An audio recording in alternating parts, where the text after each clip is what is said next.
Hello. Can you hear me?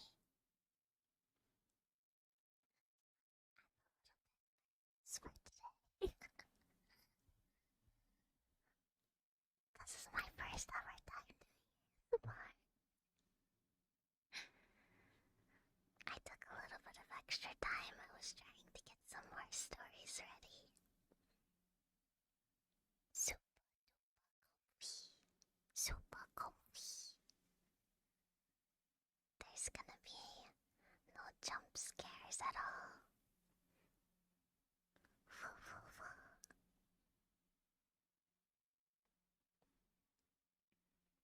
We're just gonna enjoy some scary stories together. We'll talk about ghosts and aliens, and just remember when you're thinking about aliens and everything, when they're aware of your presence, that's when they'll show up for you too.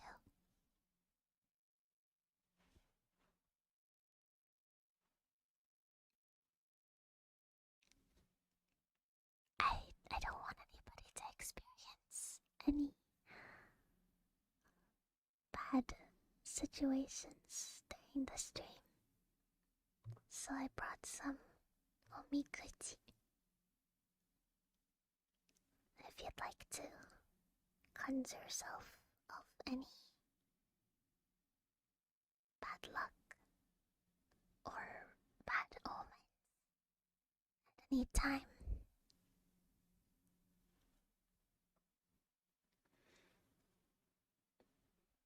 then just pray.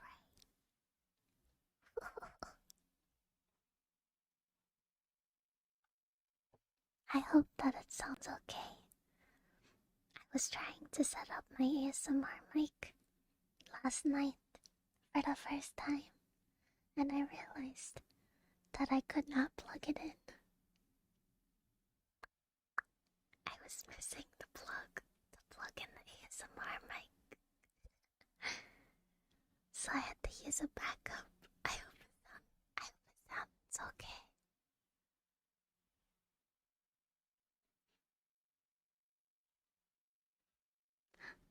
No, sometimes I cut in and out, but I'm monitoring it so that I won't cut in and out too much. Wah, wah, wah, wah. I've never listened to ASMR before, so I hope this is fun.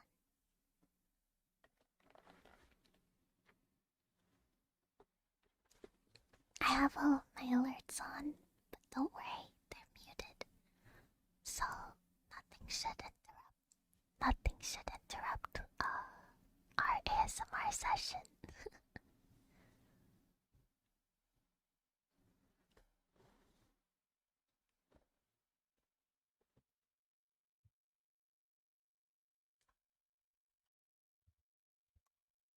Oh, this is with my bad microphone. Maybe for the next ASMR stream, it will be a lot better. Shall we get started with the scary stories? Remember to not pee your pants. Let's keep it nice and clean. Nice and clean today, okay? Nice and clean. My heart is beating so fast.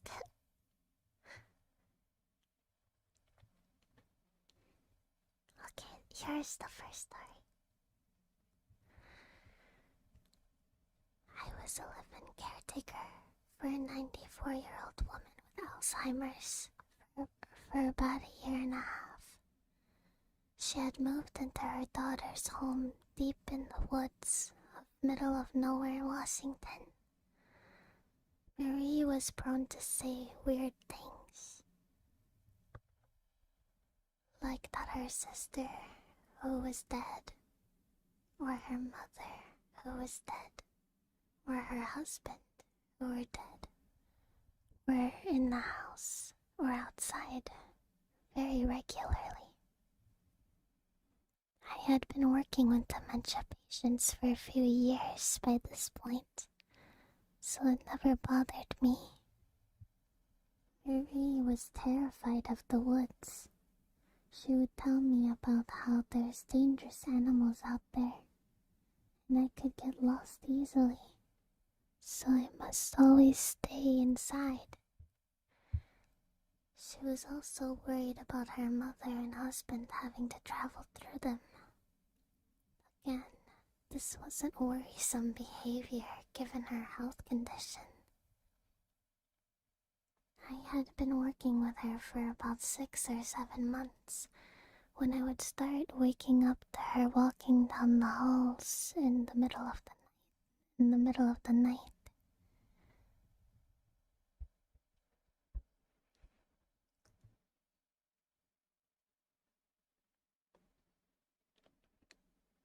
Sundowning is fairly normal for people with Alzheimer's, so again I wasn't troubled by this. But she started going to a specific window and giggling, like she was interacting with someone outside the window. When asked what she was doing, she'd say, "My mother is out there." Kinda weird, but there's a different perception in her world now.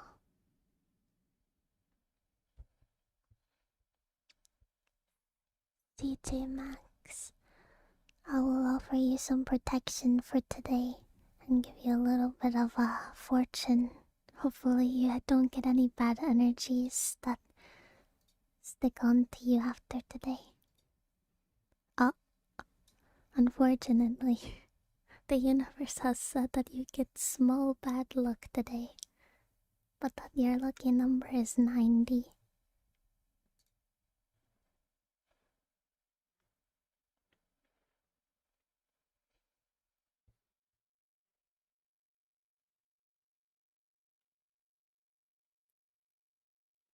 One night, in dead of winter, her daughter and I awoke into the blaring of the house's alarm system. The daughter and I checked the doors and windows, none of which seemed to be disturbed or unlocked. The only thing missing is Marie. She's somewhere in the house. Panicked, I rushed outside to find her while her daughter continued to search the house. No tracks anywhere. No disturbed snow. Nothing. After 10 to 15 minutes of yelling and searching the woods, I started making my way back to the house, where her daughter was already in the process of calling 911. As I approach the house, I see Marie standing outside the window she normally stood at, giggling. There's not a single footstep in the snow around her, nor is she cold to the touch. She's just standing there, laughing at nothing. Didn't even know she was outside.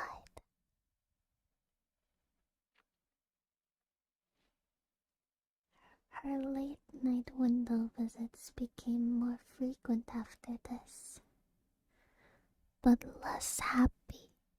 She'd get combative with the window and scream at whoever she believed to be there. Then it just stopped one day. One of the last conversations I had with Marie before she passed, she told me to not let them take me into the woods. I hope they didn't.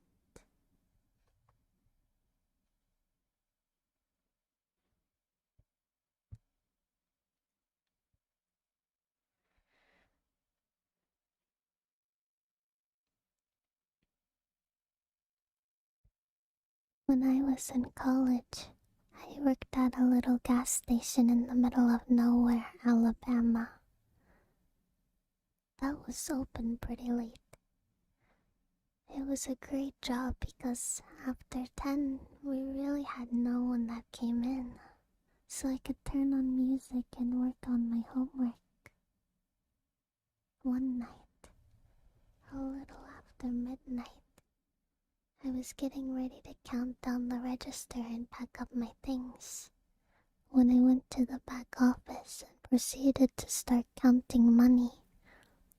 I noticed a heavy-set guy standing at the counter, looking at the wall of cigarettes behind it. I figured I must have forgotten to lock the door, so I walk out to apologize, only to find no one is there. I figure maybe check the camera was not working, so I shrugged it off after I walked around the store. I also checked the door and it was not locked, so I locked it. I went back to the office, nothing on the camera screen, so I go back to counting down. A few minutes later, I look up at the screen again, and the dude is still there. But now, he's standing with his back to the camera, pressed up against the beer fridge. I walk back out, now firmly shitting bricks, as I was a tiny woman, very far away from literally everything and everyone. No one was there. I was terrified, grabbed the can of wasp spray, and searched literally every inch of the store while trying to call my boyfriend at the time to drive out there.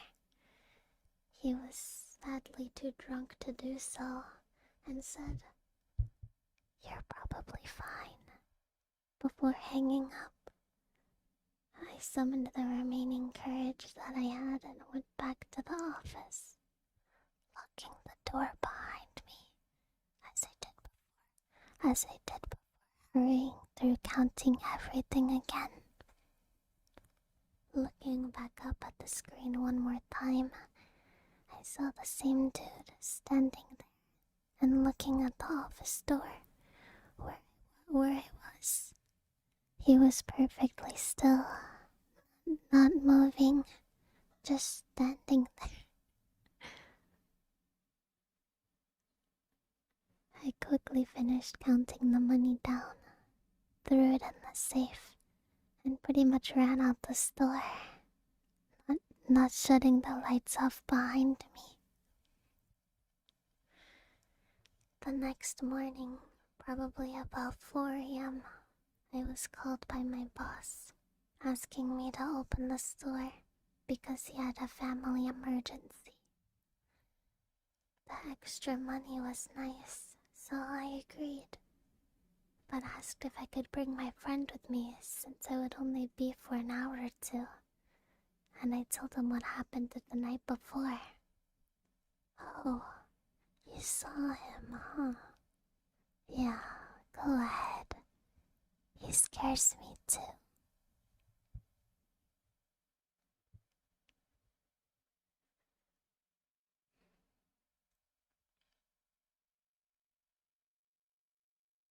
I'm gonna take a quick drink of water.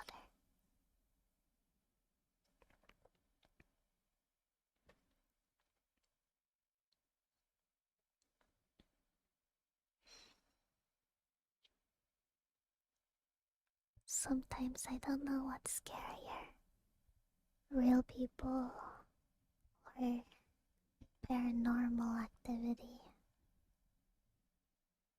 I think, personally for me, the thought of paranormal activity is scarier, but the reality of people is much, much more scary. I think the idea of both together is the most terrifying. Imagine someone knocking on your door, but then there's no one there. But you know there was someone there, but they're hiding. They don't want you to see them. That's the scariest to me.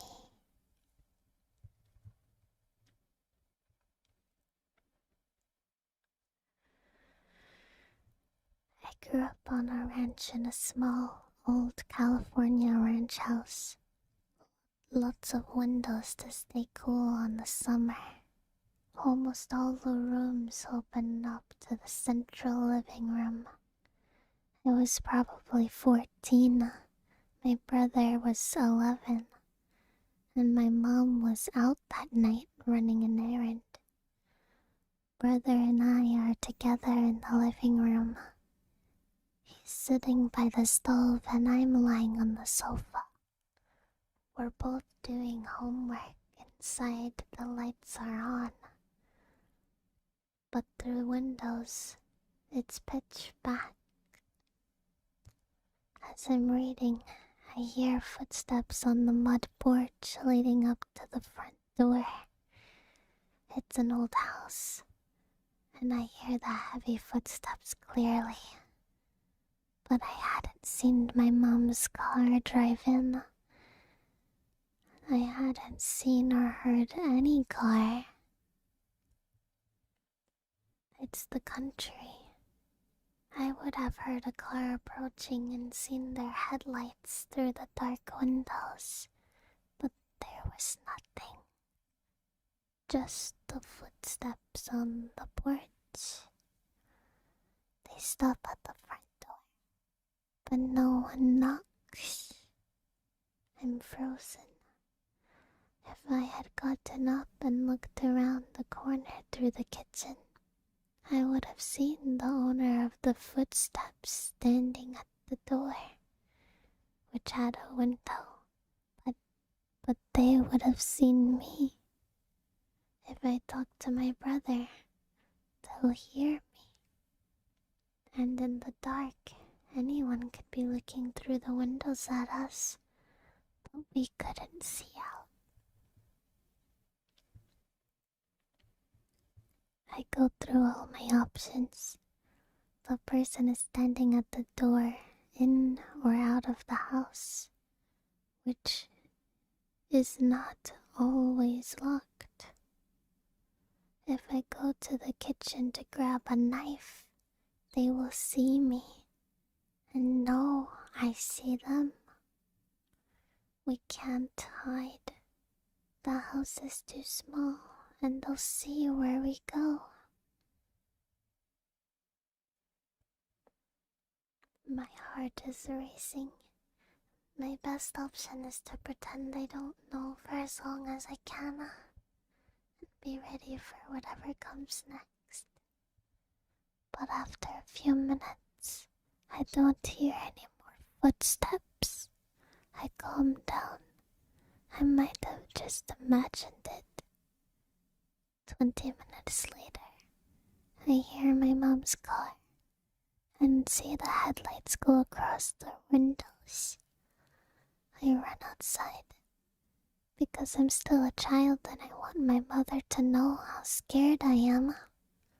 But before I can tell her, she asks me who left the water on. I'm terrified again. We had this weird water spigot in the front yard with a pole that shot up to about waist height and a spigot turned up instead of down. My brother and I would treat it like a drinking fountain or turn it on full blast and play under it like a fountain. When she got home, the water was on full blast, shooting up several feet up into the air. Someone had been there that night on our porch.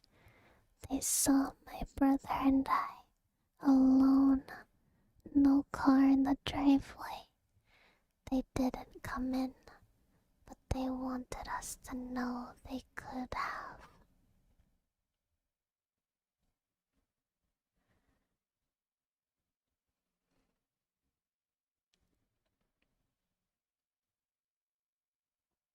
Let me know if you've had any strange or creepy experiences yourself.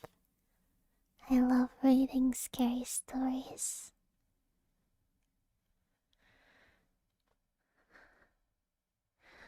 When I was about 12, I had a lot of issues with night terrors and rarely slept through a whole night.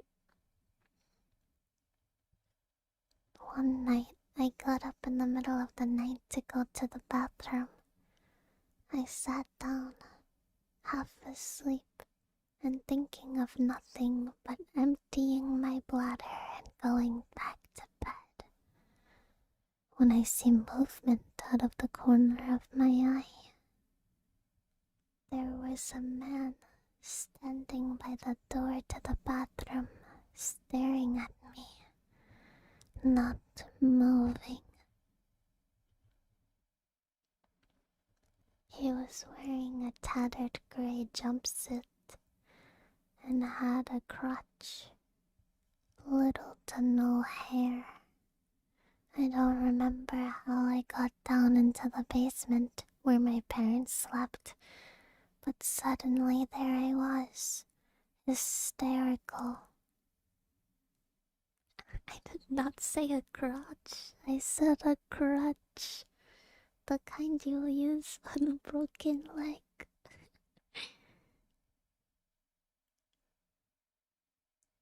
Everyone has a crotch, but not everyone uses crutches.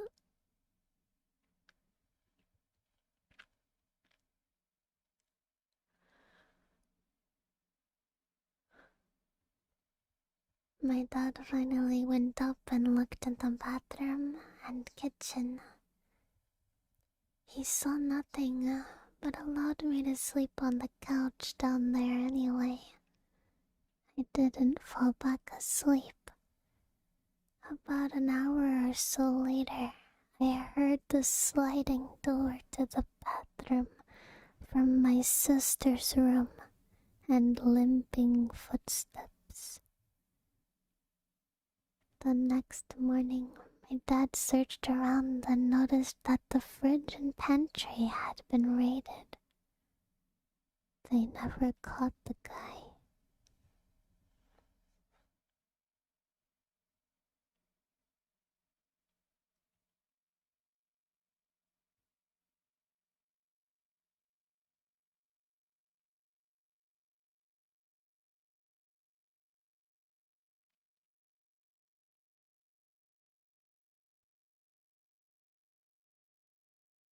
I was 19 at the time.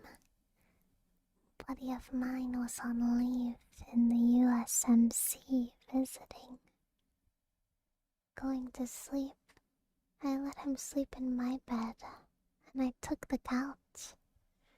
The couch was one of those L-shaped couch sections. The short part of the L was at my feet, and there was an ottoman in front of the couch in that little area.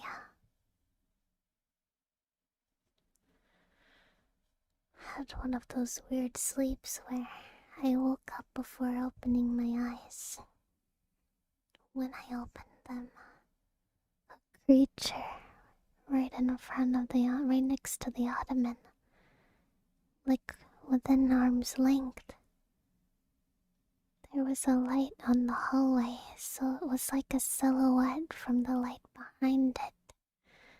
Not enough light from the street light to make it super clear from the window behind me. It was about 3 to 4 feet tall. All I can remember from its features is it had super greasy hair covering most of its face. As soon as I saw it, I opened my eyes, and I just closed my eyes back shut and turned around to face the back of the couch/window. I don't know how to describe it, but it was like the moment I saw it, my entire body was filled with terror and dread. As soon as I turned around, I heard a loud whisper in my ear. I saw you see me. Don't act like you didn't. Even more terrified, I just stayed silent, didn't move, and basically was praying until I eventually fell asleep. At some point, I heard my buddy wake up and use the bathroom and lay back down. I probably would have forgotten about it, except the next morning when eating breakfast. My friend mentioned how he woke up in the middle of the night to use the bathroom and felt like the house was haunted. Gave me the heebie-jeebies. I've had sleep paralysis, lucid dreams, false awakened dreams, and this wasn't like any of those. The only truly supernatural thing I ever saw that I could not explain away.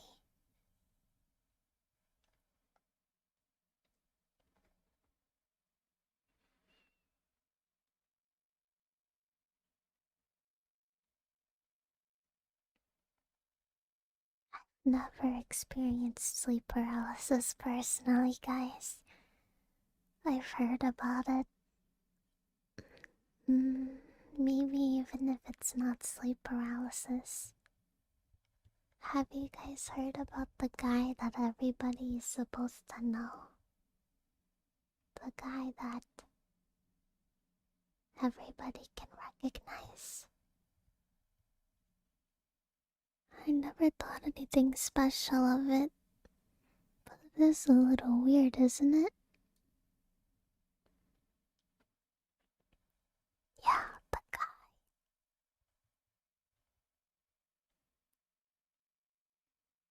Imagine if there was a deformed face. Ooh, that's scary, huh? I'd always try to read scary stories when I feel safest. Because, when you are aware of things, they're aware of you too. And then something can kind of latch on to you. And if it latches onto you, you don't know if it'll cause you to become haunted. I don't want to be haunted, so I try to increase my good luck. And I try not to think about scary things. Have you ever considered yourself haunted? I think I was haunted before, but I think I scared away the ghost with, I don't know, maybe my cuteness. Maybe he just decided I wasn't ugly enough to haunt.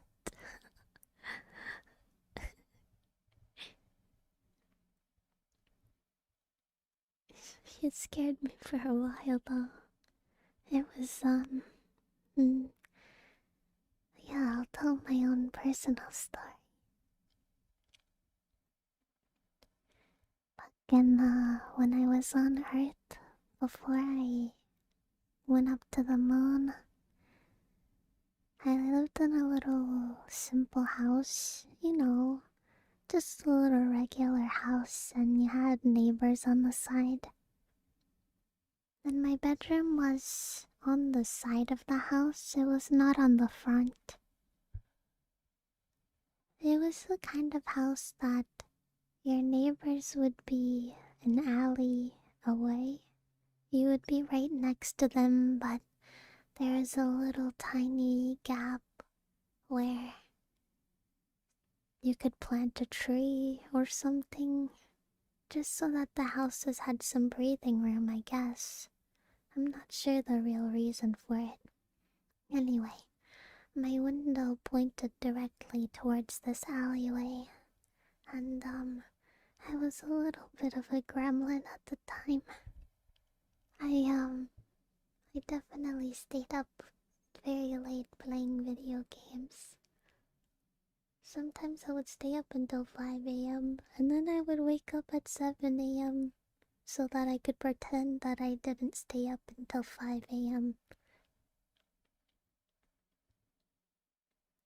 On one of these late night gaming sessions, I don't know when is the first time I spotted it, but I noticed in the corner of my eye, outside of my window, while I was playing a game, that there was like a shadow. The only thing that was illuminating the outside was the street lights and my own window. But I saw like a shadow just standing there as if it was watching me play my video games. And I felt it watching me too. Sometimes I would try to ignore its eyes peering and watching me. But other times, I'd look towards it, and it would always either leave the window or seem to just disappear.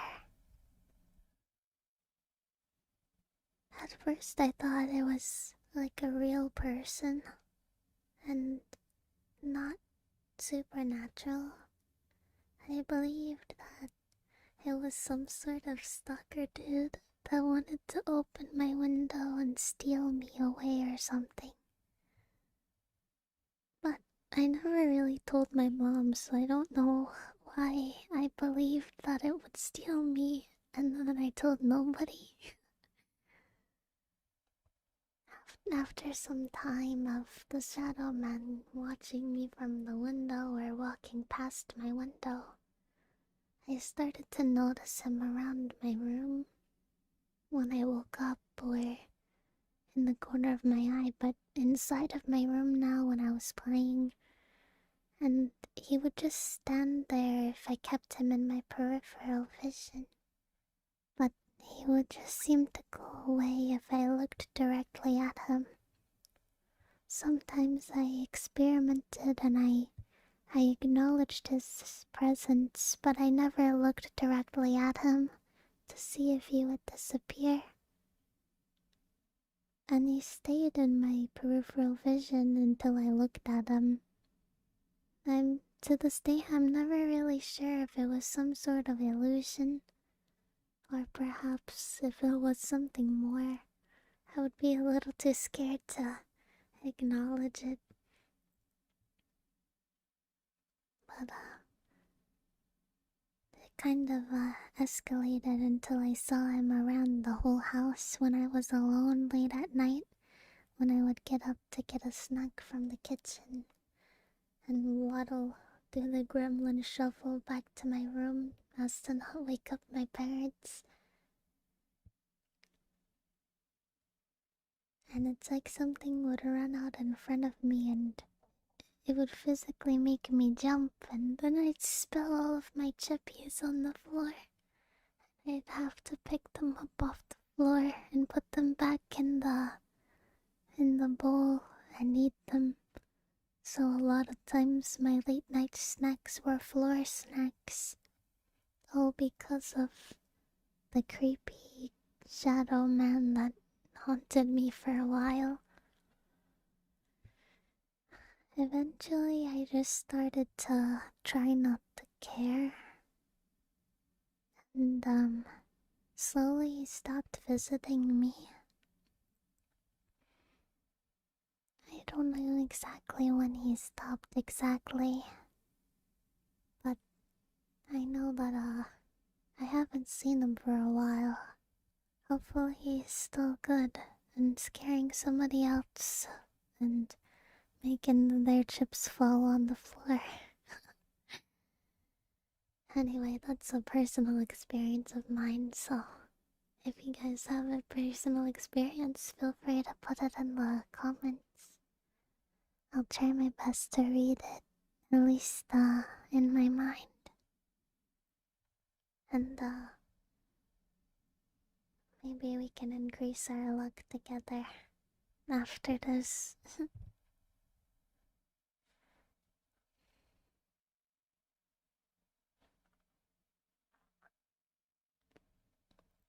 Now let's read another story. I was raised off the grid in an uninhabited mountain, except for my family. We were the first established homestead on that mountain ever.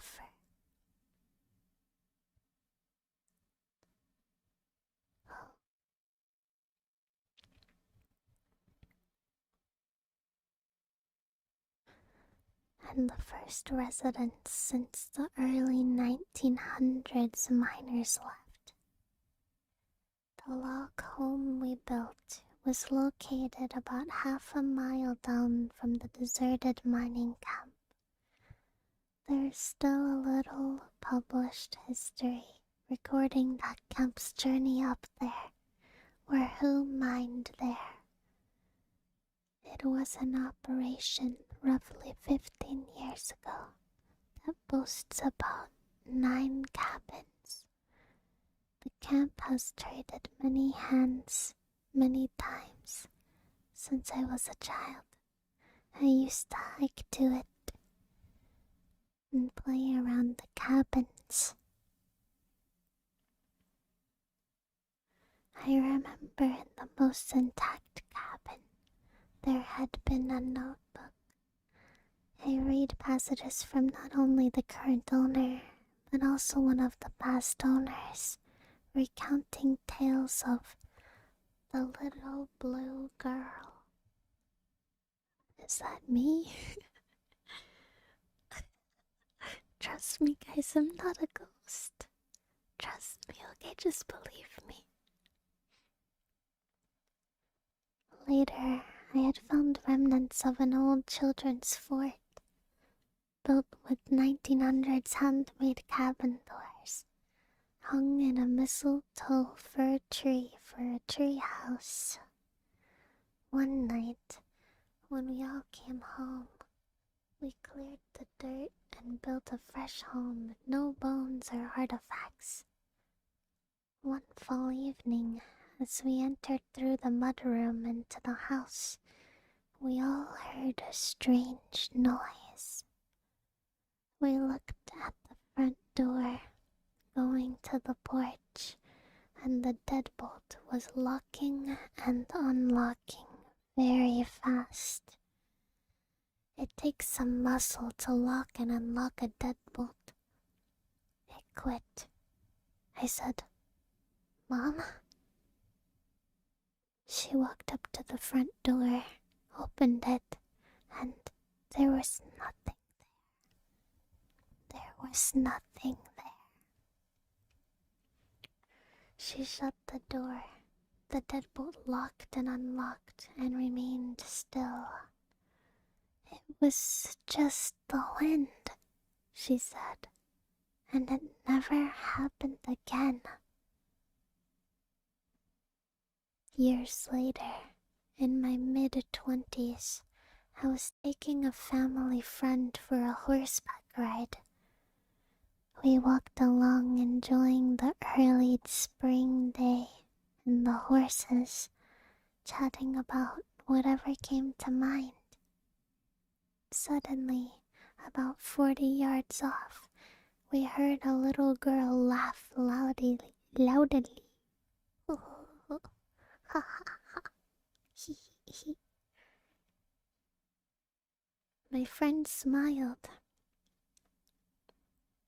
and said, "Oh, you have children up here." I shook my head and replied, "No, we don't. There isn't a soul for a few miles. No children until well after that." She seemed to turn a bit pale and asked, "Well, what was that?" I sat quiet until well after that. I thought I knew what it was. That I had my first encounter with the little blue girl. But not wanting to spook my friend or sound crazy, I just said, "I don't know." We continued our ride and had no issue. One more weird thing about my mountain is it's not very often, but out of the blue I have experienced this really, really awful feeling, like something evil is close.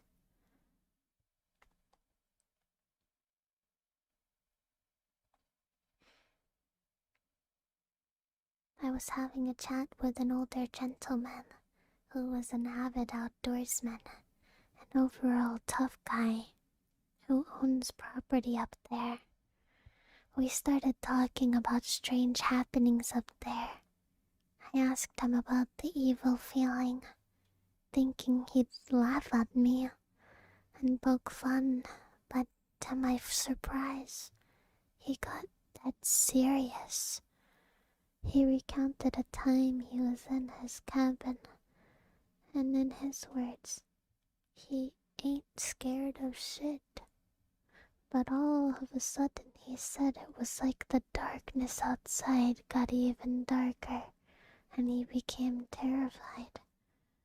Oh, he said all the hairs on his arms stood up, and he had half a mind to get in his truck and leave. He admitted he had never felt like that before, and was glad I'd said something because he thought maybe something was wrong with him. He mentioned it lasted about 10 to 15 minutes, but felt like an eternity. We have no clue what that is.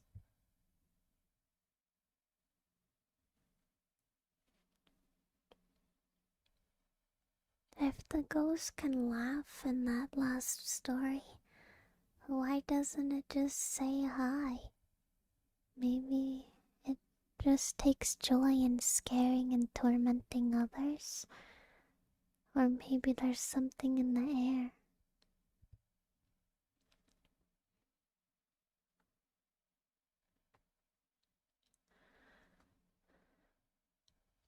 Naku, thank you for that.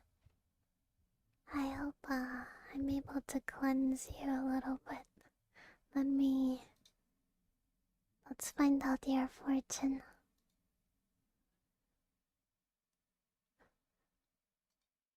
Your fortune for today is uncertain good luck. Your lucky number is 49, and hopefully this Omikuji is enough to cleanse you and keep away the evil spirits.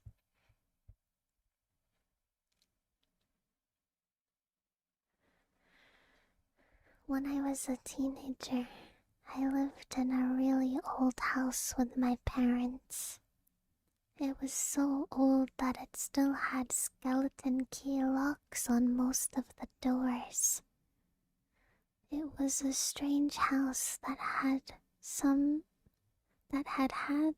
even stranger previous owners, the last of which had decided to remove both the tub and the door of the upstairs bathroom.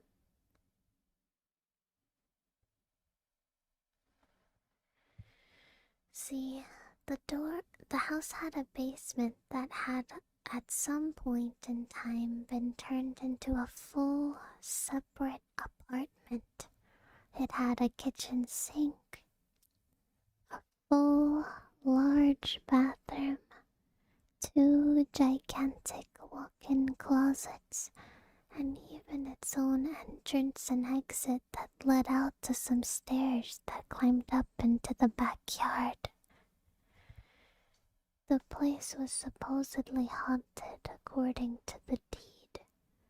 An old man and an old woman, no relation, separate owners, had both died in the house. The man had died of natural causes downstairs in the back bedroom sometime in either the 60s or 70s. The woman had died upstairs, but we never found out how or when. Either way, I believed it because that basement was creepy to be alone in. And since the crazy lady who owned it previously had moved the only tub downstairs, we had to bathe down there. You constantly felt like you were being watched. I hated it. One of those aforementioned closets, the first one, which was located directly under the stairs and ran the length of the entire house. It was long, narrow, stone-walled closet with wooden shelves running the length of it. We stored Christmas decorations and stuff in there, and as a kid, it scared the hell out of me because I swore I always heard something moving around in there. But I'd open its old door, turn on the light by its pull chain, and peer in to see nothing, of course. Anyway, back to when I was a teen. It was Christmas Eve, and I had been up with my mom helping her bake cookies. My dad and youngest brother were both already asleep. My mom and I were talking when watching A Christmas Story on repeat, as it does so every Christmas on one of the channels, when suddenly we hear this loud crunching explosion, followed by two thunderously loud thuds. They came from downstairs.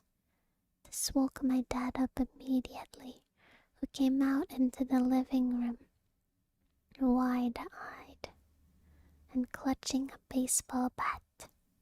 We explained what had happened, and he decided to go downstairs to investigate and told us to grab the phone and be ready to dial the police. Me, being a macho teenager, couldn't just let him go alone, so I tagged along behind him.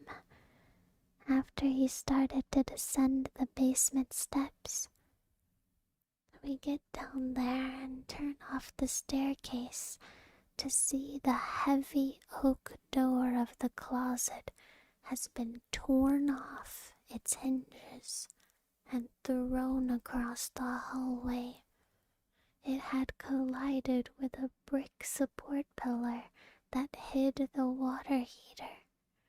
The bricks and the stone walls down there were painted a dark shit brown for some reason, and we never changed it. The door was painted white. It had hit the pillar so hard that it left white paint on it and chipped off some of the brown paint from the brick. We could see one of the top corners of the wood mangled and smashed in. The hinges were absolutely wrecked, too. Metal was twisted and snapped. No human could have done that.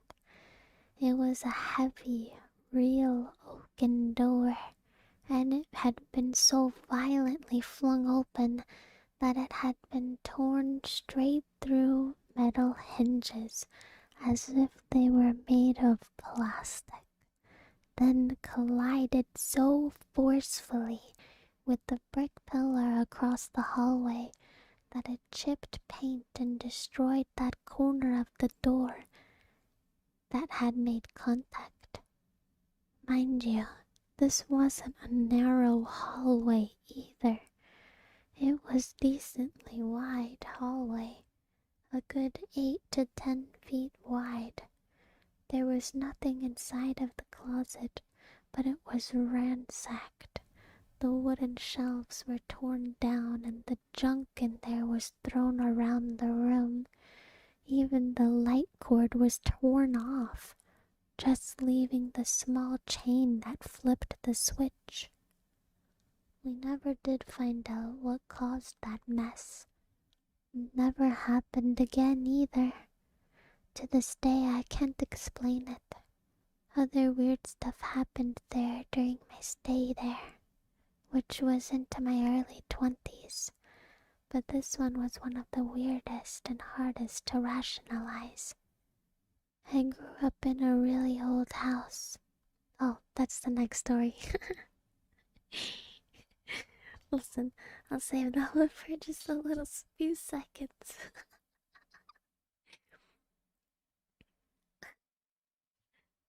We're not reading two stories as if they're one. Okay, we have to separate it at least.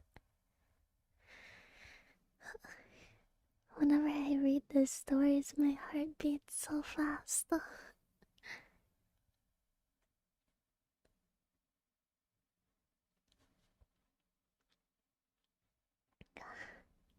I'm gonna take a quick drink.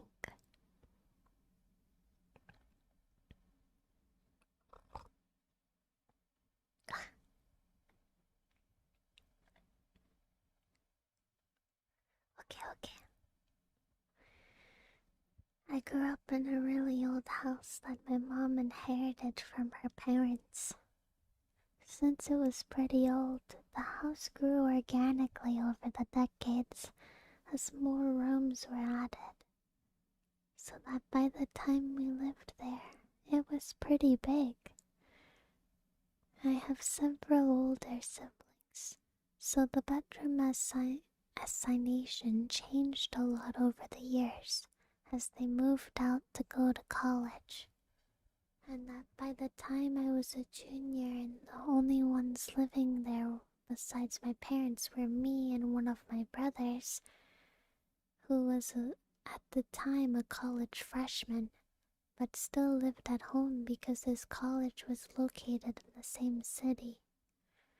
Anyway, this one weekend my parents were out of town, and only me and my brother were home.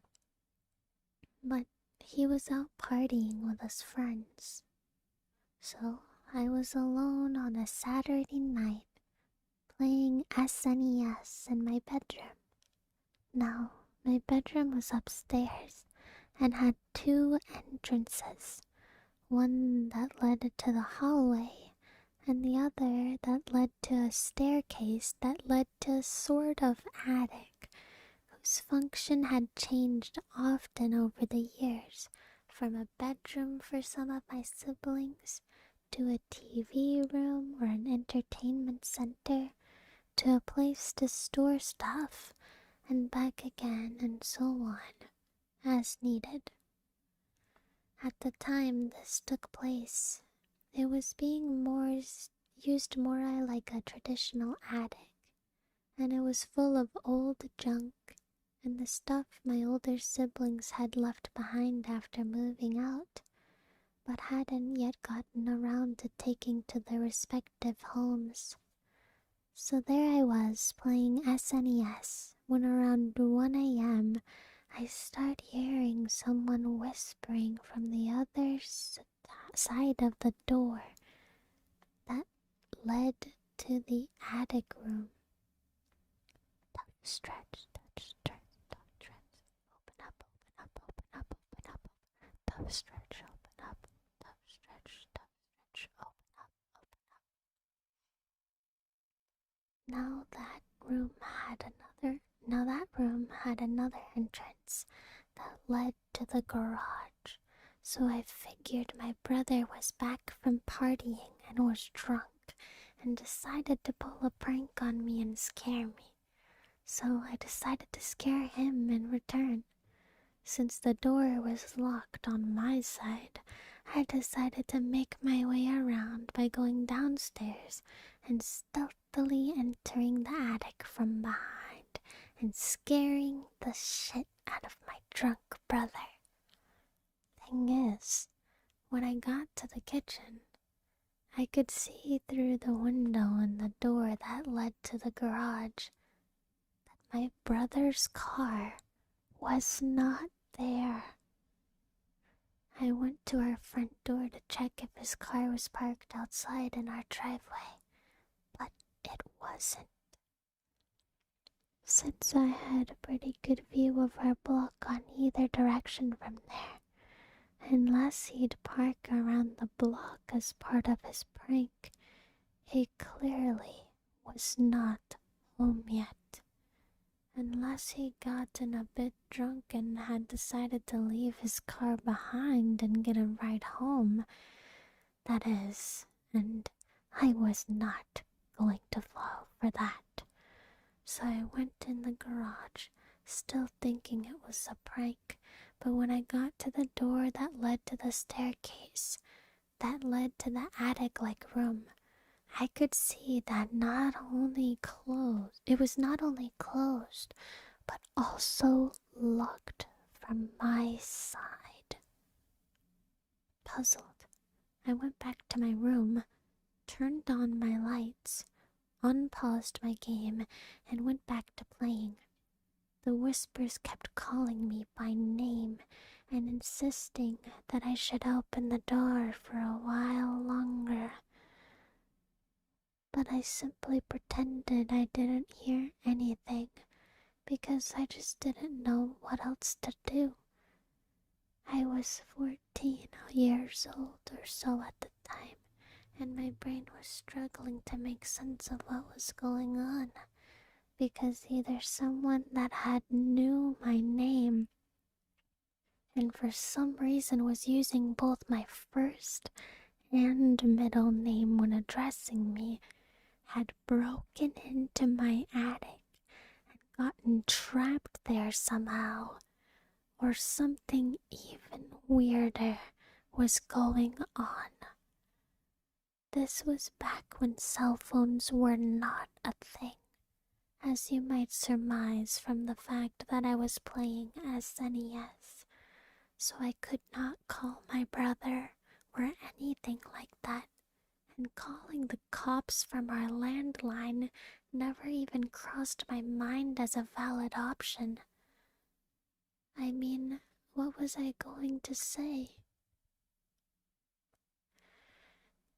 After like 20 minutes, the whispers finally stopped, and at 3 a.m., my brother got home, still a bit buzzed from his night out, and I asked him if he had come home earlier and tried to prank me, but he was genuinely confused and got even more scared than me when I told him the story. We ended up sleeping in his room that night because neither of us wanted to be alone, regardless of the fact that he was already a grown-ass man at the time.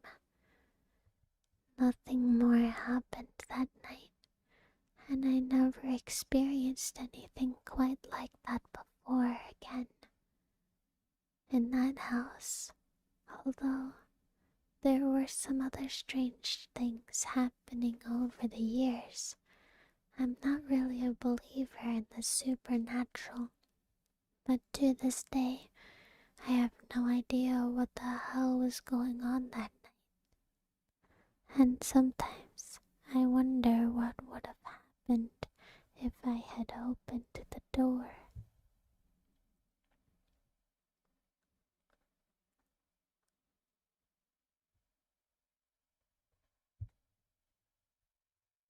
Man, I want to read a little bit more, but that's all of the stories that I got ready ahead of time. So give me this 1 second and I'll find another one for us. You might hear my mouse click around as I search for some more. In the meantime, I hope that I've been making you a weird mix of comfortable yet uncomfortable. Together, kind of comfy but kind of scared. Is anybody here in the chat scared right now? Or is it just all comfortable?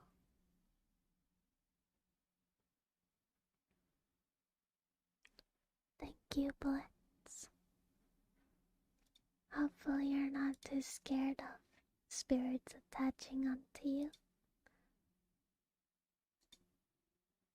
Your fortune today is good luck. And your lucky number is 15.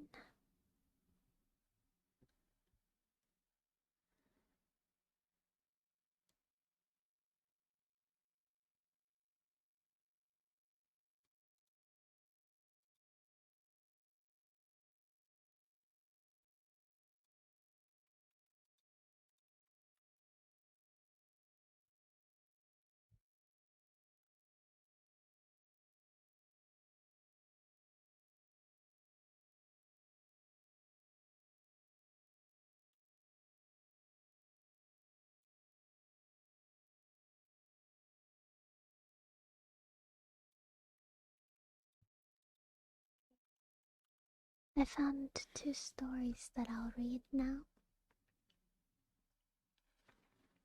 Crystal, thank you very much. I'll get your fortune before we begin.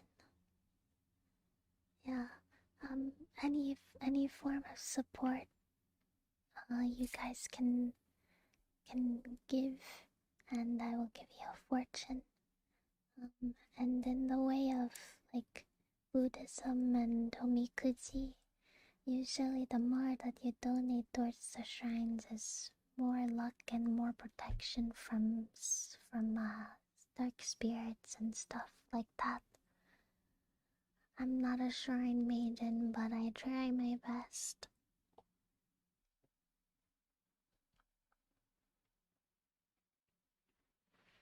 I'm gonna pick you guys up so you can be very close to me. I'm like inside of your ear. Does it tickle or something? Wow, does it tickle?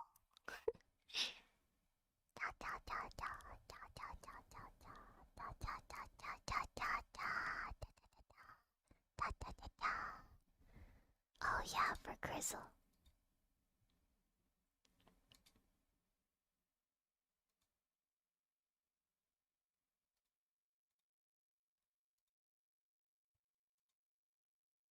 Grizzle, your fortune is uncertain. Good luck, and your lucky number is 54. Okay, let's continue. You guys are so cute. Man, I wanna do more ASMR streams for sure. And hopefully I'll have my 3DO set up by then. and not my scuffed microphone. I think I've been doing pretty good for having it be scuffed. Best, thank you. And don't call me cute. I'll eat you.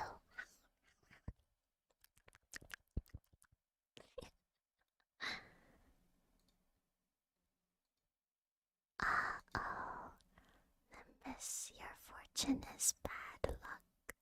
I think this is the worst fortune that you can get. It is Kyo.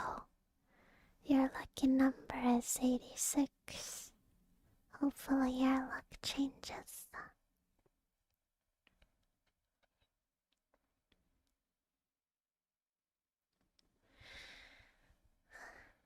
I used to sleepwalk when I was a child. We lived in a rough neighborhood, and I would wake up outside in the middle of the night, not knowing how I got there. I would have to walk home and walk into the darkened doorway I had left wide open for whoever might be lurking around. However, the time that scared me the most was when I was around 9 years old. I woke up and found myself with the bedroom curtains drawn back and staring out the window. As I came awake, I noticed a very large and completely hairless man.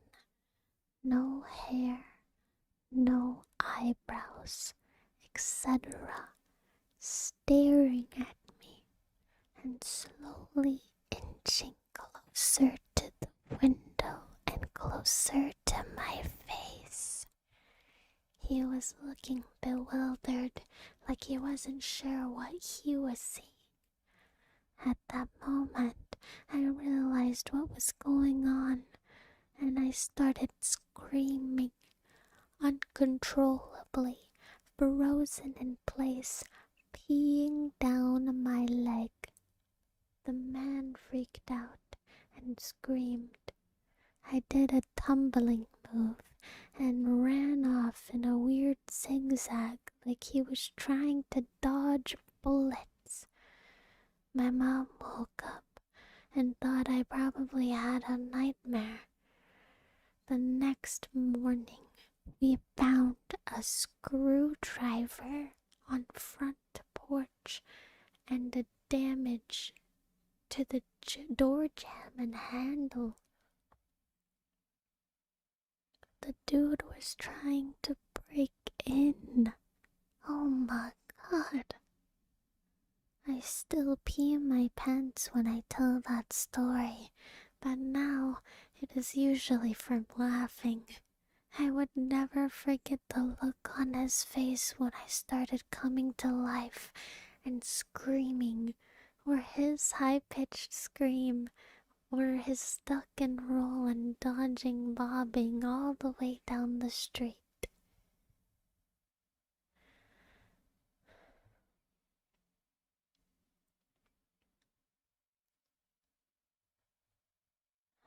I always parked in a certain spot at my last job for 12 years. For the 12 years that I was there, it was accessible to the public, as it wasn't company parking, but they wanted us to park in the back of the lot so the closer spots could be available for customers.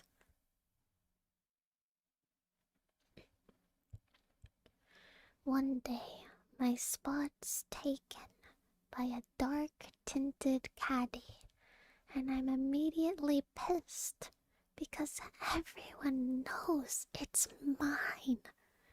It's morning shift, so 4 a.m.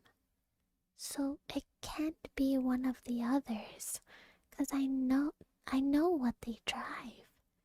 So, newbie? Or maybe another employee from another shop in the plaza?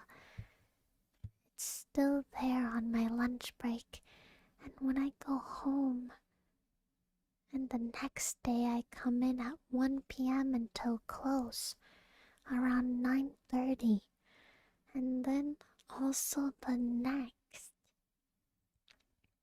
Something about it really bothered me.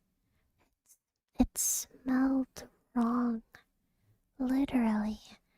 It's the South and high summer, and who knows what's baking in there. My dad was a Marine and then a police officer. He always said if you feel something is wrong, there probably is. So I dialed the non-emergency contact police number. I felt like an idiot, but every time I walked by, it bugged me. So I was stuck waiting for over an hour before anyone shows, and honestly, if I hadn't been off the next day, I would have been like, F it. But I waited, mostly because I can be a really petty SOB, and that's my spot, damn it. Nitsi, thank you so much. I'll give you a quick fortune before we continue. Your fortune is uncertain, bad luck, but your lucky number is 59. Thank you for the support, though. Apparently, the car is on Amber Alert as the last sighting of a missing person who was a minor, a 15-year-old girl. When they pop the trunk, they find her dead, mutilated body under a blanket, and the source of the smell.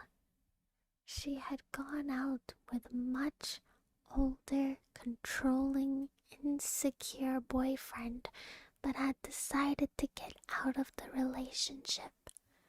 She only made the mistake of getting into the car with him. He drove 3 counties over after torturing her, stuffing her in there, and who knows what else, then parked and walked away, left her to die in the trunk. I never learned her time of death, so it haunts me sometimes, thinking she might have been saved if I made a fuss earlier. So yeah, listen to your gut, even if it seems petty.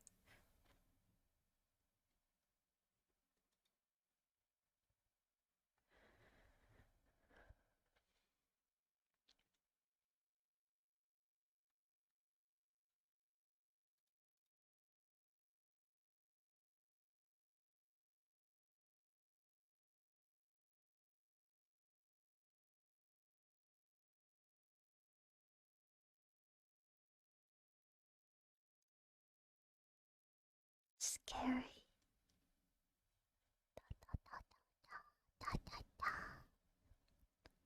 You know, I thought about making this a cursed ASMR stream.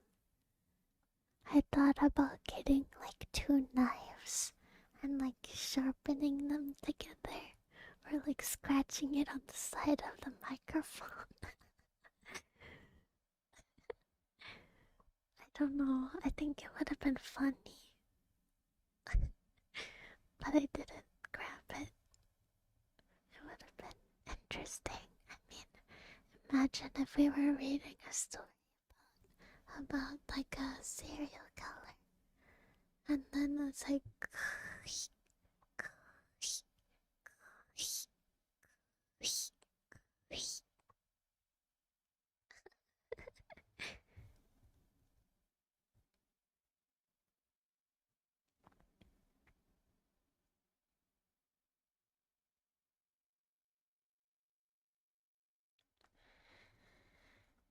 I'm trying to find one more story here. Another one.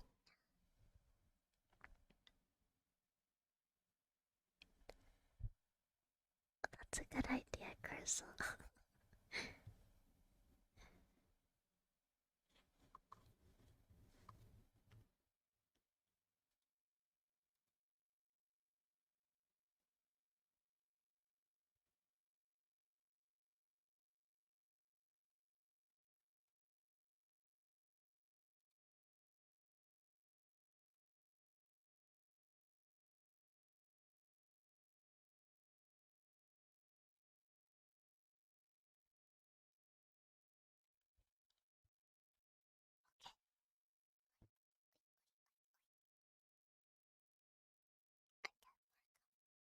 Me still.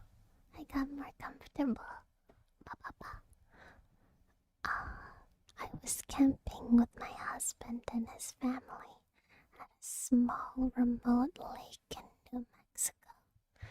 There was about 10 people in our group and another group of 6 people in the next campsite. It was nighttime and both groups were doing typical activities, making s'mores, having a few drinks, and telling stories. When we heard what sounded like a little girl yelling for help, neither group had children with them.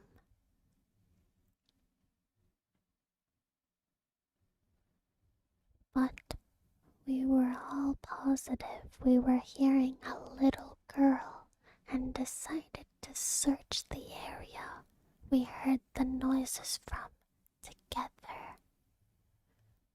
There was a field behind their campsite, and we saw a very tall, pure white figure standing maybe 100 feet away from us in the field, making the noises.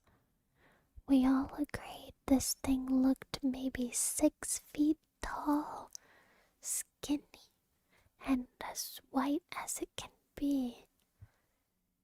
We made our way closer to investigate, but whatever it was that we saw started backing off as we got closer, and it disappeared into the trees. All night we continued to hear a little girl calling for help as we tried to sleep.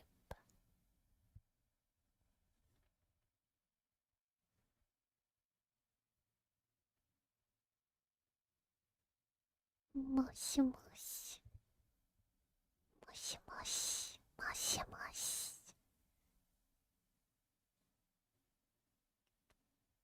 Why do you want feet ASMR? Can you explain to me what feet ASMR means? Is it just rubbing my feet on the microphone? What is Stop it, you. Stop it. Stop it. Stop it. You're disgusting. Feet on the microphone. The same one that I'm supposed to be kissing. No.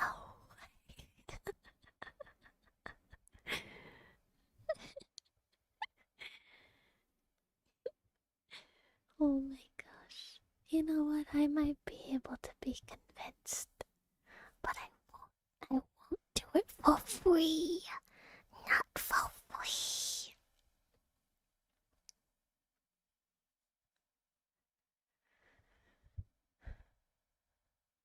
I'm a psychiatric nurse, and early in my career, I would work at a residential mental health facility.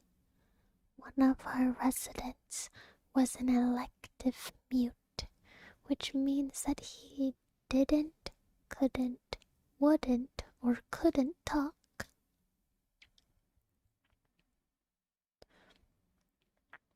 But There was no medical reasons as to why. He had spoken earlier in his life and in fact seemed quite normal back then, with the exception of being close to 7 feet tall. He had been raised in the deep south, then joined the military when he was 19. But one night he vanished. He was declared AWOL, and eventually he was declared missing and dead.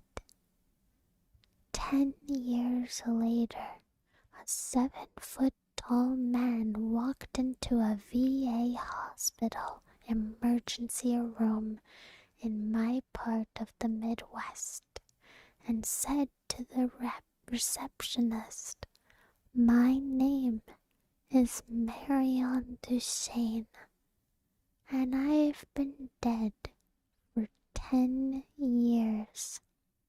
This is not a real name that was used, by the way. Malthasar, thank you. Your fortune is uncertain good luck, and your lucky number is 43. Those were the last words he ever spoke. It was just his name. He was covered with dust, and he was wearing the same clothes he'd been reported to be wearing the night he vanished. His social security number had not been used, and he had no identification on his person. However, they were able to identify him, I guess via fingerprints. The family was notified, but they said they had already grieved their lost men, and whomever was claiming to be him simply could not be. They demanded not to be contacted again. Marion paced all day, every day, moving his mouth that looked like talking or muttering, but no sound came out. He had an unnerving habit of throwing his head back with his mouth wide open as if he were laughing heartily, but not even a breath could be heard. If I talked to him, he appeared to listen, periodically throwing his head back in that laughter-mimicking way of his. Various medications were tried, but they did not affect him either positively or negatively. Occupational therapy did nothing because Marion would just grin, and unless told to stay put, he'd get up and start pacing again. On my last day at that job, the last thing I saw was Marion pacing in the parking lot, throwing his head back to laugh. Later, I wondered if all along I'd been dealing with a ghost all those years. I still don't know.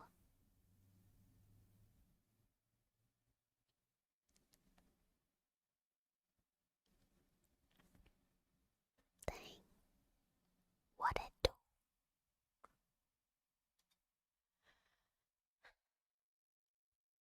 I was driving across the country with my mom and sister when I was 16, and my sister was 20.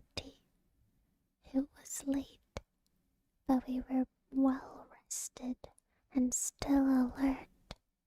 We were driving along an interstate and needed gas and a bathroom break, so we stopped at the only rest stop in 200 miles. There was a van full of teenagers on a road at the gas station, as well as a small gray car parked at the pump in front of us, with two young men standing still outside of it. When we got there, everything felt wrong. We'd been on the road for days and seen many rest stops at night, and had never been afraid until then.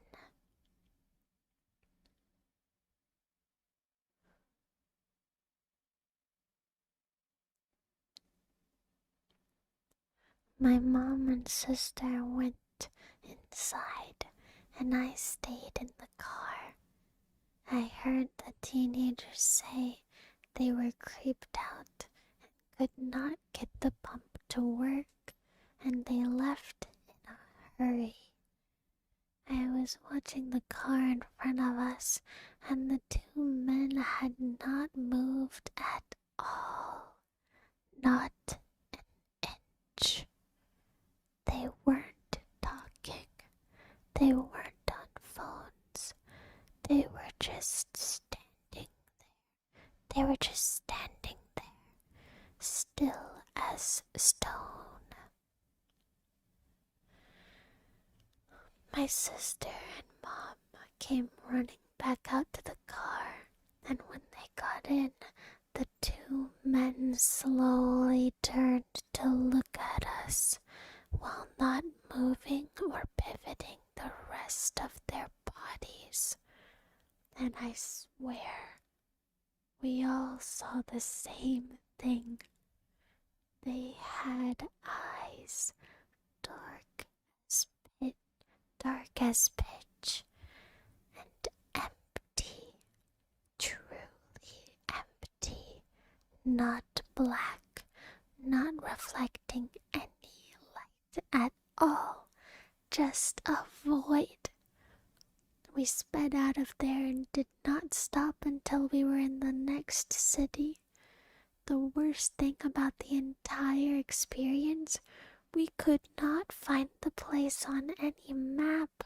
We knew exactly which spot on the interstate to look, but when we couldn't find it on Google Maps or any paper map we had, we even asked the locals about the creepy gas station out on that stretch of road, and only got confused looks. We've traveled on the interstate since, and there is no rest stop.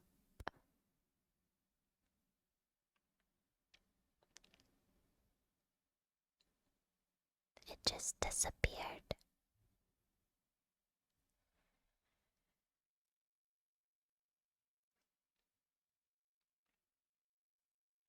Wow.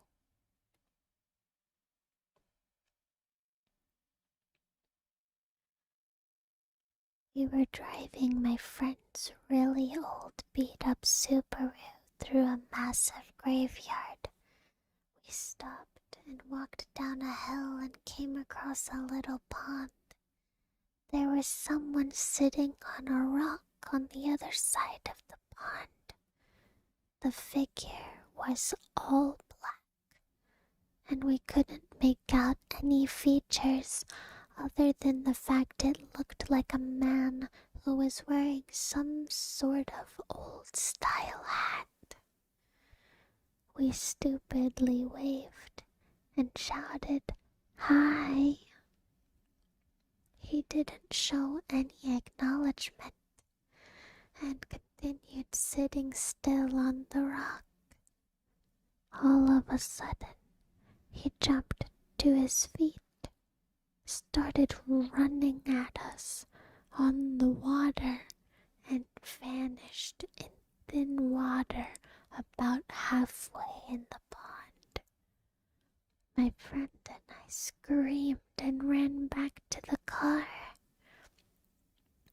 car would not start, and we heard something banging on the back of the car. It wasn't a constant bang, but every few seconds or so we'd hear it. Nobody was outside from what we could see in the dark, but something was making a noise on the car. I opened my phone and started dialing my mom to come give us a boost, but I had no service. None of us had any cell service. The next 30 minutes were spent trying to get our car started. No banging was heard afterwards, but we felt this heavy pressure around us. Finally, the car started and she hit the pedal to the metal. We sped out of the graveyard so fast, immediately crossing the gates. All of our phones regained service. One thing I know for certain is that someone or something was out there, and it was not an animal or a human.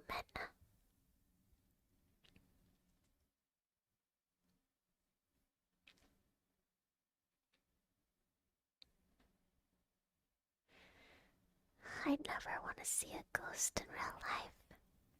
Do you think after talking about ghosts for this whole stream that you're gonna see one tonight?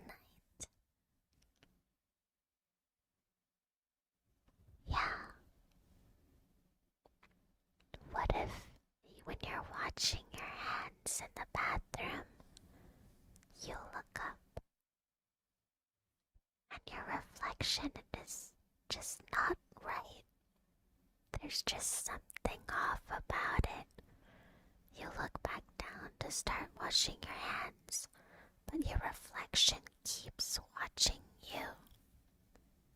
Keep an eye on yourself, you never know. Maybe they're in the mirrors. What would you do? Oh my gosh. If I saw my reflection move on its own, I think I would just cry and scream. I would be like, Chad, save me. Save me from myself. Help me.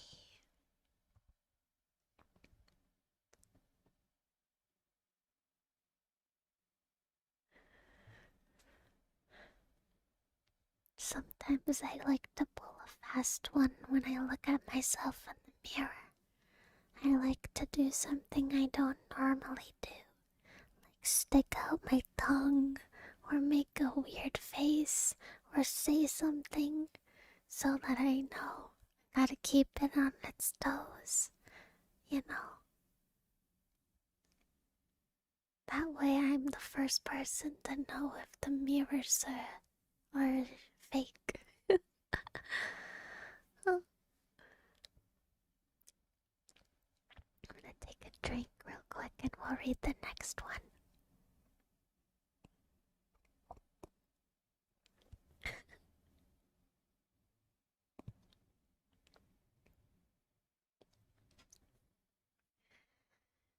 When I was 37, I went to my high school reunion. I flew into the nearest airport and rented a car. The distance was about 35 miles through a very rural and almost abandoned part of the country. About 3 miles outside of town, I see someone on the side of the road flagging me down. It turned out that it was one of the guys I had attended school with. Jim gets in the car and we start talking.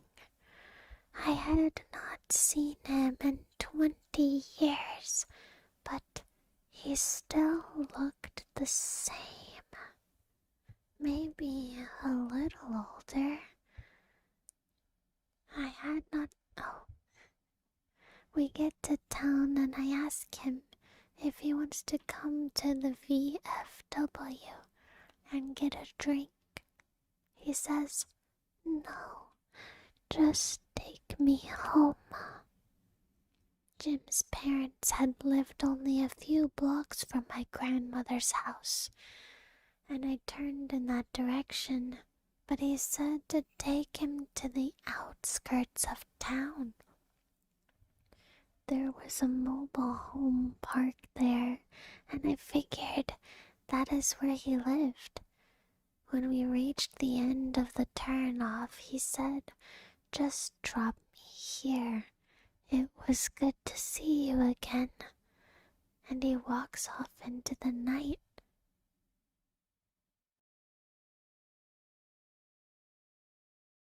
I go to the VFW. Met some of my old classmates. We start to talk. As we are talking about who is coming to the reunion, I mentioned that I had picked Jim up 3 miles east of town and had dropped him off. Everyone gets quiet. Even the guy singing karaoke stops and lays down the mic. My cousin goes white as a new t-shirt. Barb, Jim died on that curve 8 years ago. Rolled his car. We were all at his funeral. I was told. I started to feel really dizzy, and I went out to the car to take some deep breaths. There on the seat is the local newspaper, printed 8 years previous, containing Jim's obituary. I still have the paper.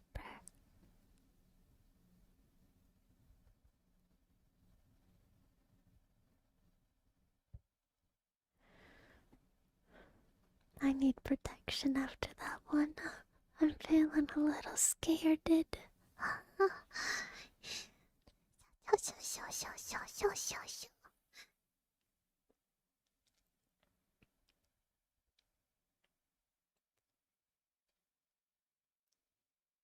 The ghosts are gonna get us.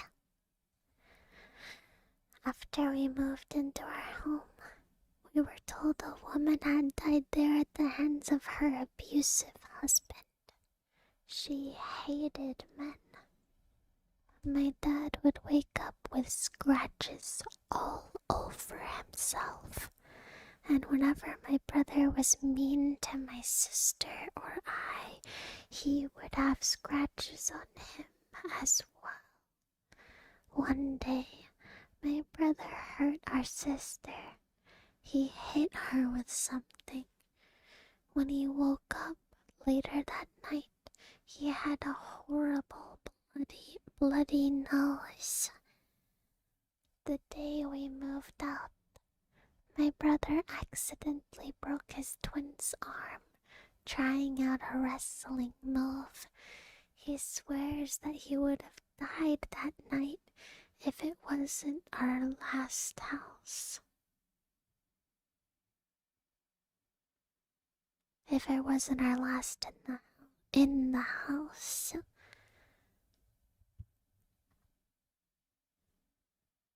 Oh no.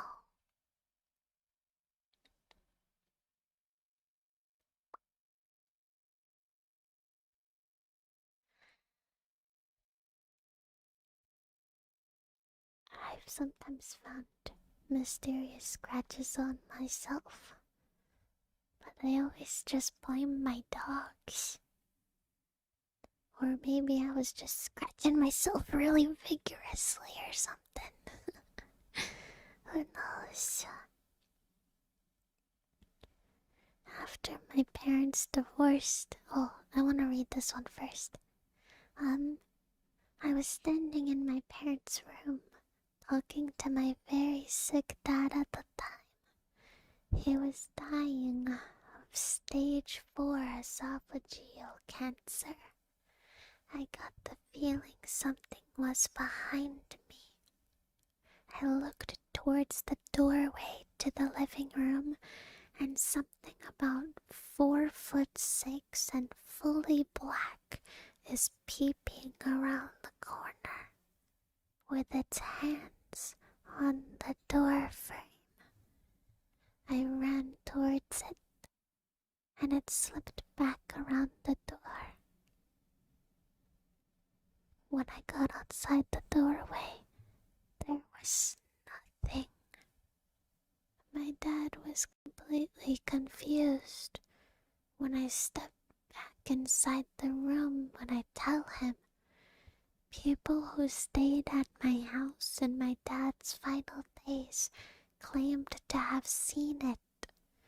My mom saw the figure on multiple occasions in multiple places until he passed away. We have not seen it since.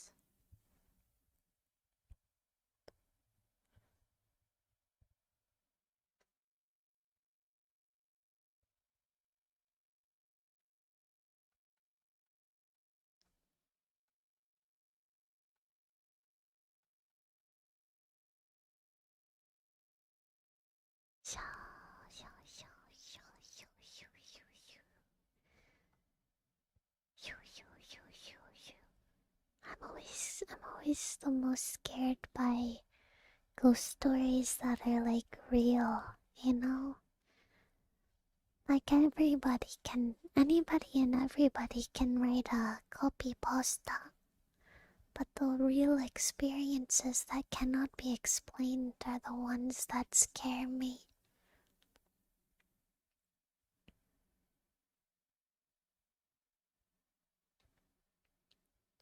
CJ Max, I know you wrote down a story in chat, but I missed it when it went by, and then I just remembered it being there. If you want to share it again, you're more than welcome to. Spicy, thank you. Let's see if you're fortunate today, or if the spirits have latched onto you from tonight. I hope that these fortunes keep them away. Keep them away.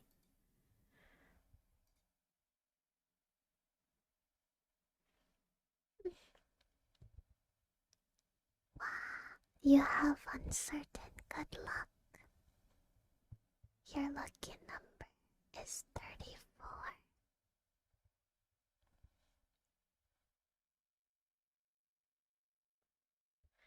You know, I skipped breakfast trying to prepare for today, and I have been so nervous that my stomach will growl.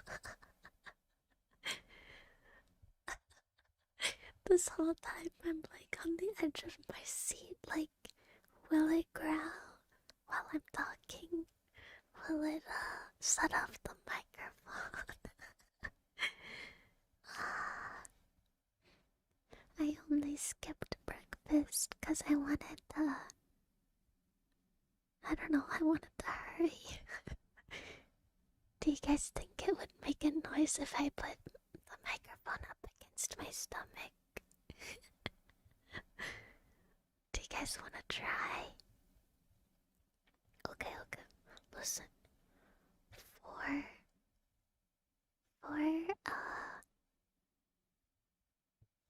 for a super chat. For a super chat, I'll let you guys hear what's going on down under.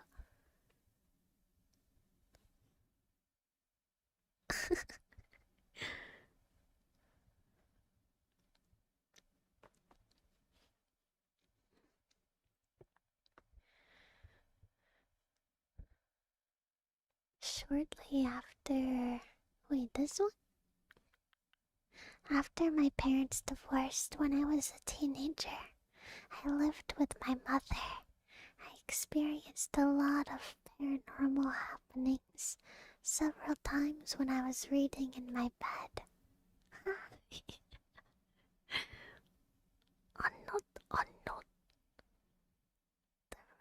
start to feel really icy. Next, it would feel as if something or somebody that hated me were staring at me. When I got that feeling, I would run. I would leave the room and come back an hour later, sometimes during the day. I would see a shadow figure sneaking along my bedroom's walls. Something in the flat was pretending to be my dog. I went into my room and heard a deep growl from under my bed. My dog was not capable of making a noise that deep. It sounded like either a really big dog or a man trying to do his best dog impersonation. Other times, my dog would whimper, and pace in the room next to mine, but would not come when called, as if he was afraid of something in the hallway. When I moved in with my father, the paranormal activity stopped. Thank you, guys. I will let you have a little sneak peek, but let me do a cycle. Your lucky number is 62, and your fortune is uncertainty, possibly bad luck. Crystal, your lucky number is 50, and you have uncertain possible good luck. Blitz, your lucky number is 90, and you have a possibility for a little bit of bad luck. Mikado, your lucky number is 71, and you have like half bad luck.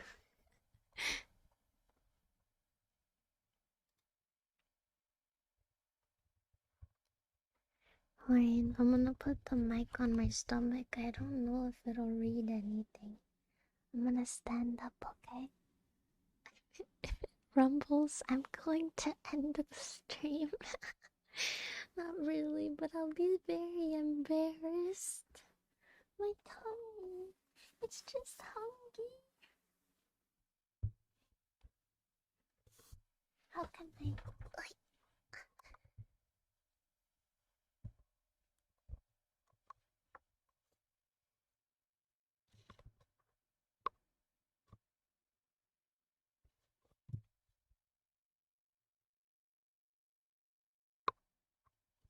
Hang on, I'm gonna turn off my filters so that maybe it'll pop up better.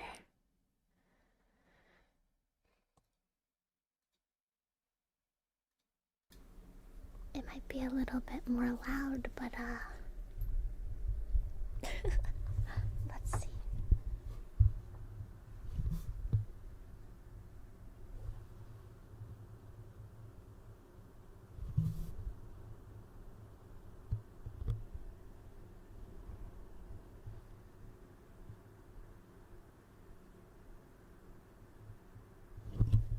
Well, I see it going up with my heart. Give me 1 second.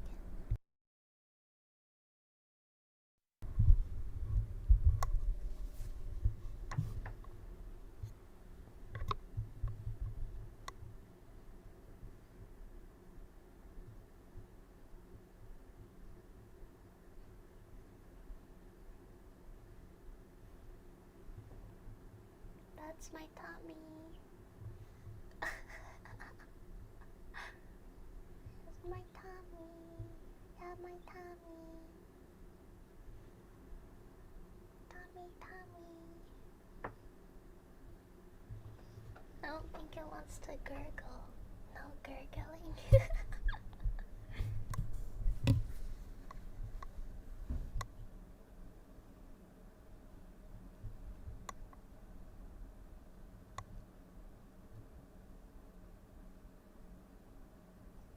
My voice is down.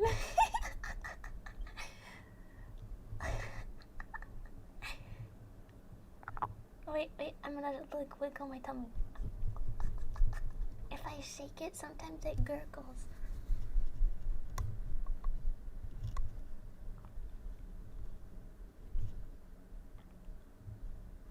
Did you guys hear any juice?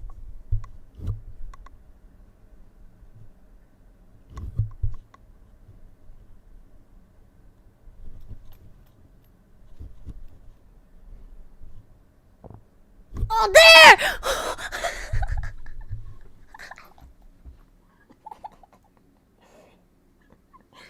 Did you guys hear? I'm sorry, I got excited.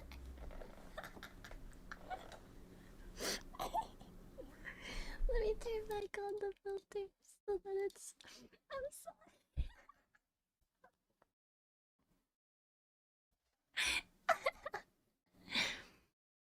Not me getting excited over tummies. Not me getting excited over tummies. I'm sorry. I got excited. Did you guys hear the gurgle? I think it happened 2 times. The gurgle happened twice. 2 times.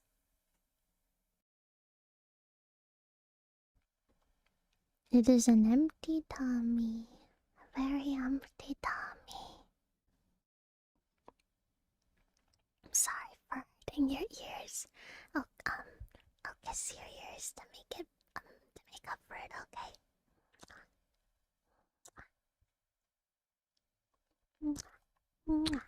Hopefully that's better. Okay?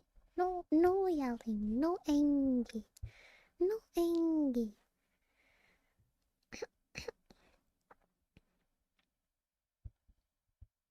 Sure, let's get back into the scary. Wow, wow, wow, wow, wow, wow. It was not a hug. No hug. No.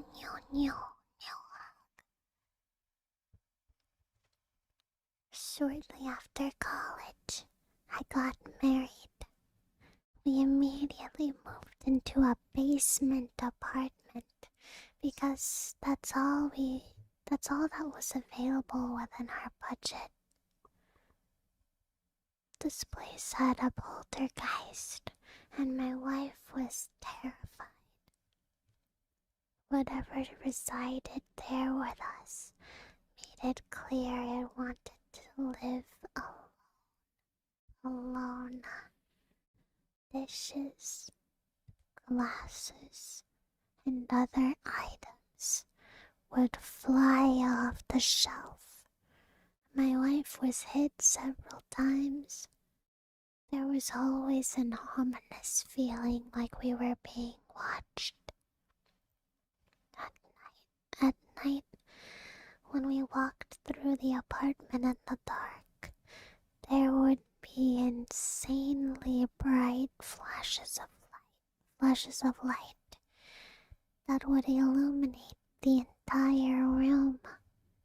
One night, while we were going to bed, as soon as my wife and I walked into the bedroom, we heard a voice from nowhere say, "Your name, move." My wife looked at me. I looked at her. I said loudly, "You've got it, bud." We moved out 2 days later and stayed with family. The old lady who owned the place died a few months later, and the house was torn down. It's still an empty plot to this day. Nothing but grass and a tree.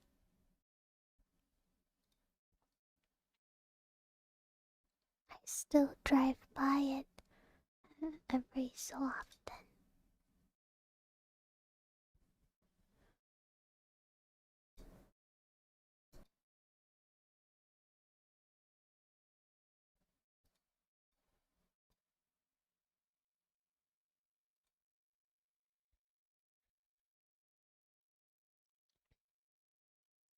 My dad used to work as a corrections officer at a rural prison. He drove the perimeter of the property for his entire shift, where he would check empty buildings for runaway inmates. It was generally a boring job. One night, my dad was parked on a hill reading a magazine when he started to feel a thumping in his body. He described it as the feeling you get when speakers are playing a song with a really heavy bass. He put the magazine down and checked his rearview mirror, where he saw someone outside the truck. He grabbed his pistol and jumped out of the truck with his weapon drawn. Outside the truck, he realized it was a percussion, I don't know that word, of a Native Americans walking through the truck and directly through his seat, only to disappear at the exact spot he was sitting. He said it was clear they were ghosts because many of them appeared injured. This went on for a few seconds, and then the whole procession disappeared. He called the other parameter guy on his walkie-talkie to try to explain, and the other guy almost immediately stopped communicating. Turns out, the other guy had seen this happen before, but did not believe in ghosts, so he wouldn't talk about it.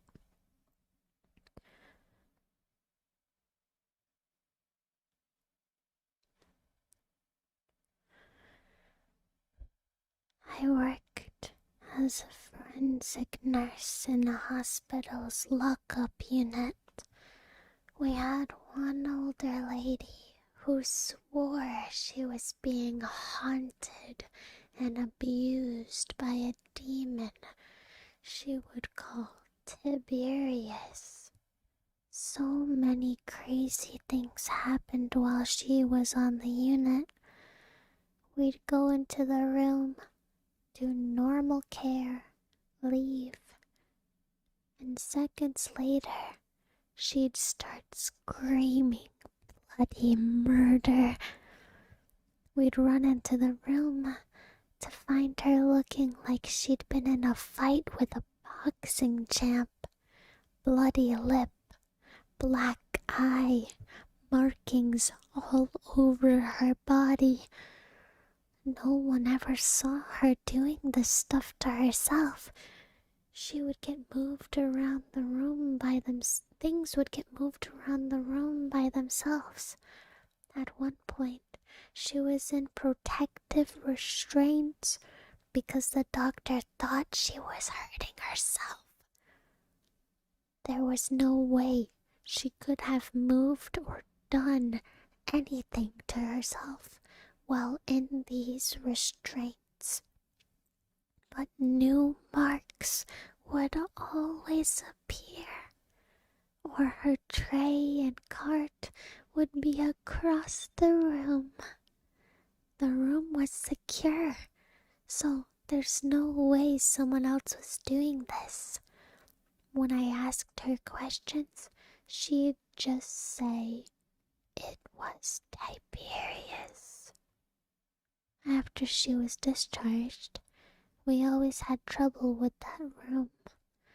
If there was going to be a rapid response or code, it happened in that room. One night, a guard reported lights blinking on and off. It was that room.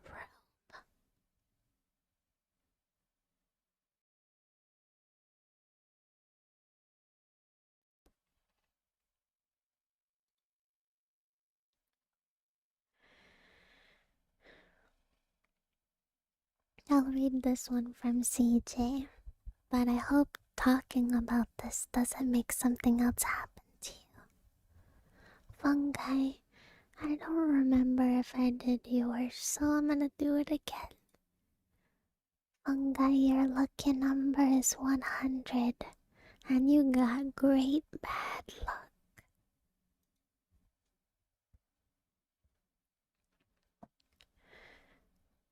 Oh, this is again from CJ's perspective. When I was little, maybe 10, my family and I were visiting our elders. I've never been in that city before, and I always find myself puzzled in a new city or a new block. The other day, Dad and Mom decided to go somewhere, and I was stuck alone at home. The night was nigh, and all my friends left home, but my parents were not coming back. I was just sitting on the porch of my house, terrified, in a city I knew nothing about, in a country I had never visited. I was looking at the sky slowly turning black with no people around. Then I decided to go search for them. I was obviously scared. I was crying. But I was walking wherever I saw. I cannot remember what happened next, but I found myself in the middle of a graveyard. It was a big graveyard, a big Soviet graveyard, 1 or 2 blocks wide.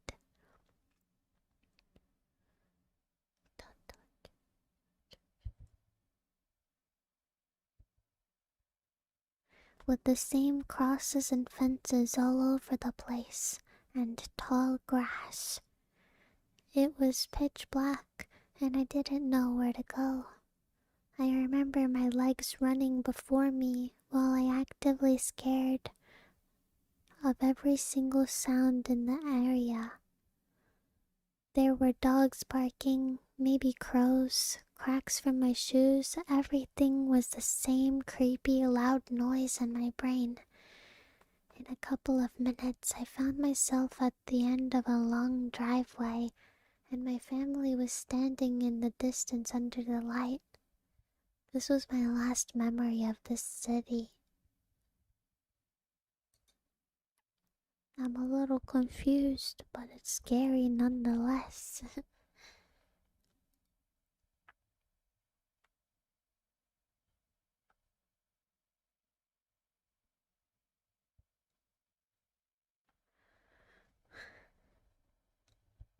Man, oh man. Thank you guys for coming over to the ASMR stream. Maybe we'll do another one soon, of course. Also, if you want to seek protection, if you want to seek protection from anything, we can talk about it or we can ignore it.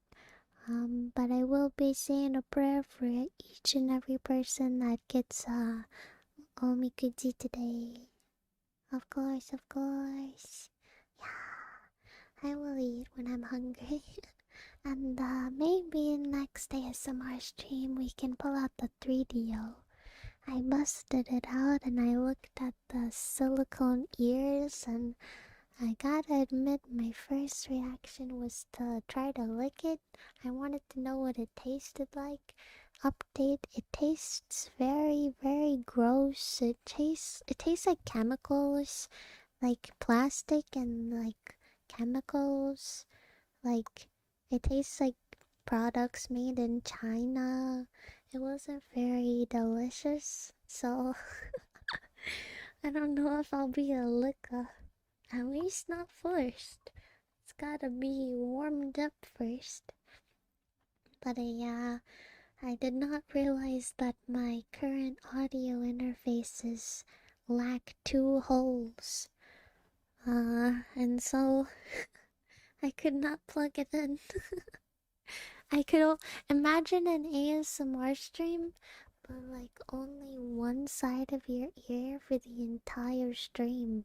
I could have done that, but I thought being able to pan left and right, binaural, binaural, binaural, binaural, binaural. I thought that would be better. I thought it would be nicer. Yeah. I will season my microphone. I want it to taste like candy so that I just enjoy eating it, you know? Um, also, I saw a couple questions and comments throughout the ASMR stream about, oh, and I saw it yesterday too, of course, about, hi, why did you switch to YouTube? I switched to YouTube because I just wanted to try out other options. I'm not stopping on Twitch. I just wanna try and see what it's like to stream on other platforms. For me, with YouTube, the things I like the most is I can put a thumbnail on it, and I like that all my videos and my shorts and my posts and my streams can all be in one website. But I don't know. It's just trying it out.